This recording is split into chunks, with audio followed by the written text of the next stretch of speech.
안녕하세요. 오늘 당신과 함께 뛰어들 주제는 바로 대한민국의 스토킹 범죄 처벌 등에 관한 법률, 흔히 스토킹 처벌법이라고 부르죠. 이 법이 왜 생겼고 또 어떤 행동이 구체적으로 범죄에 해당하는지, 그리고 최근에 아주 중요한 변화가 있었다고 하던데 그 핵심만 딱 짚어보겠습니다. 당신이 꼭 알아야 할 내용만 뽑아왔어요. 네, 맞습니다. 예전에는 그냥 좀 귀찮게군 해. 이 정도로 가볍게 넘기던 행동들이 이제는 법적으로 명백한 범죄가 된 거죠. 오늘 법의 주요 내용, 그 의미, 특히 피해자 보호가 어떻게 강화됐는지, 그리고 이 디지털 시대에 맞는 새로운 유형들까지 당신이 확실히 이해하실 수 있도록 돕는 게 저희 목표입니다. 좋습니다. 그럼 가장 기본적인 것부터 시작해보죠. 법에서 말하는 스토킹 행위, 이게 정확히 뭔가요? 그냥 따라다니는 거, 그것만은 아닐 텐데요? 네. 중요한 포인트인데요. 단순히 물리적으로 따라다니거나 집이나 회사 앞에서 계속 기다리고 지켜보는 거, 이것뿐만 아니라요. 그 정보통신망 있잖아요. 카톡, SNS 메시지, 이메일 이런 걸로 상대방이 원치 않는데 글이나 사진, 영상 같은 걸 계속 보내는 거예요. 그래서 불안감이나 공포심을 느끼게 하는 행위, 이것까지 명확하게 포함합니다. 온라인으로 하는 것도요? 네. 핵심은 지속적 또는 반복적으로, 그리고 상대방 의사에 반해서 정당한 이유 없이, 그래서 결과적으로 불안감이나 공포심을 일으켜야 한다는 거예요. 이 조건들이 충족되어야 하죠. 지속성, 반복성, 그리고 불안감 유발. 네. 그리고 흥미로운 점은 법원에서 판단할 때 피해자가 나 정말 무서웠어요 이렇게 주관적으로 느끼는 건 못지않게 객관적으로 봤을 때 보통 사람이라면 공포심을 느낄 만한 상황이었나? 이걸 중요하게 본다는 겁니다. 객관적인 기준이 들어가는군요. 요새는 온라인 괴롭힘도 정말 심각하잖아요. 그런 것도 이 법에서 다루나요? 예를 들면 신상 털기 같은 거요? 바로 그 점이 2023년 개정에서 아주 중요하게 다뤄진 부분입니다. 말씀하신 것처럼 온라인에서 개인정보 막 퍼뜨리는 거, 소위 신상 털기나 아니면 다른 사람인 척 속여서 접근하는 사칭 행위 같은 것들이요. 이런 것들도 이제 명시적으로 스토킹 행위 유형에 포함시켰습니다. 그만큼 디지털 환경 변화에 법이 따라가려고 노력하는 거죠. 그렇군요. 시대에 맞게 법도 변해야 하니까요. 그럼 이런 스토킹 범죄를 저지르면 처벌은 어느 정도 받게 되나요? 일반적인 스토킹 범죄는 3년 이하 징역 또는 3천만 원 이하 벌금에 처해질 수 있습니다. 근데 만약에 흉기 같은 위험한 물건을 사용했다면요?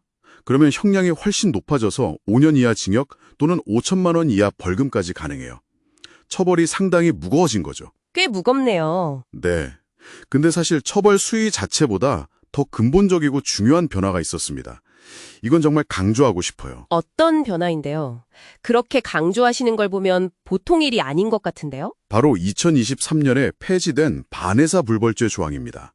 이게 뭐였냐면 원래는 피해자가 저 가해자 처벌 원하지 않아요 이렇게 명확하게 의사를 밝히면 검사가 기소 자체를 못하고 처벌도 할 수 없게 막아놓은 규정이었어요. 네, 들어본 것 같아요. 이게 왜 문제였냐면요.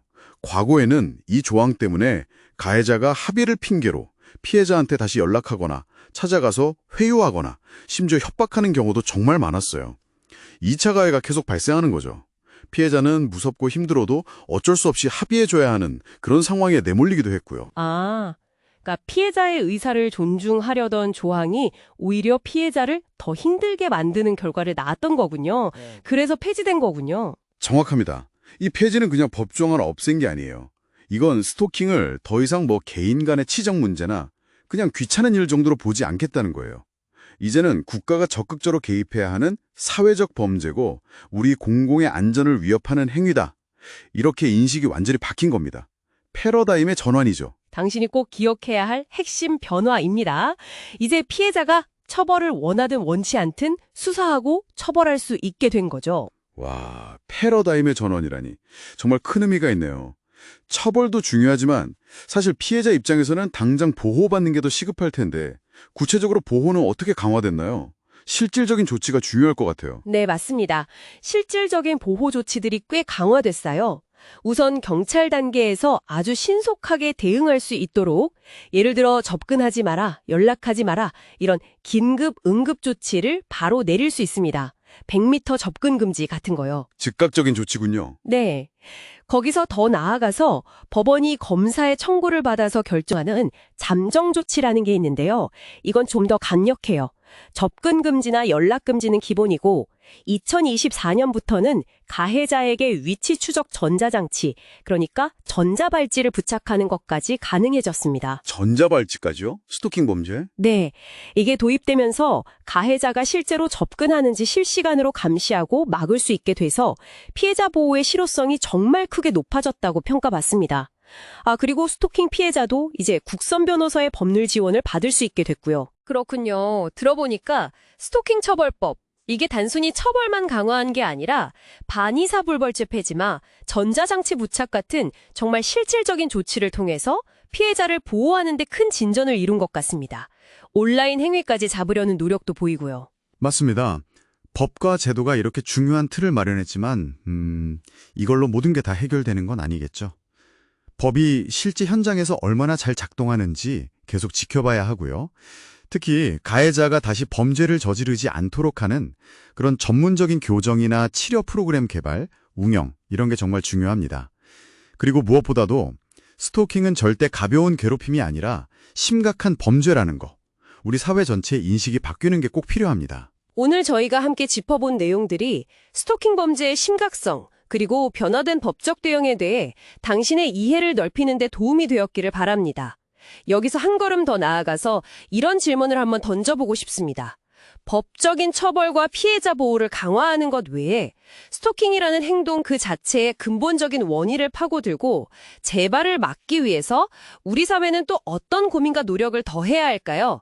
당신의 생각은 어떠신가요?